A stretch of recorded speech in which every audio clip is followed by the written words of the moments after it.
I carabinieri della tenenza di Favara hanno tratto in arresto in flagranza di reato un 61enne del posto già noto alle forze dell'ordine per resistenza e violenza a pubblico ufficiale e violazione della misura cautelare del divieto di avvicinamento alla persona offesa.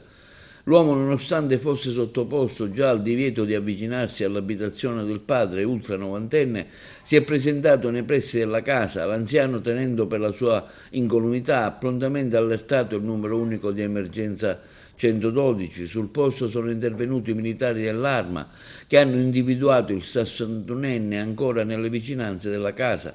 Alla vista dei carabinieri l'uomo ha tentato la fuga a piedi, venendo tuttavia raggiunto e bloccato dopo un breve inseguimento. Nel corso delle concitate fasi dell'intervento ha opposto attiva resistenza, aggregando i militari e provocando lievi lesioni a uno di loro. Al termine delle formalità di rito, l'arrestato è stato associato presso la Camera di sicurezza della Tenenza dei Carabinieri di Favara e messo a disposizione della Procura della Repubblica di Agrigento. Successivamente è comparso dinanzi al giudice per le indagini preliminari, che ha convalidato l'arresto disponendo la traduzione in carcere in attesa del giudizio.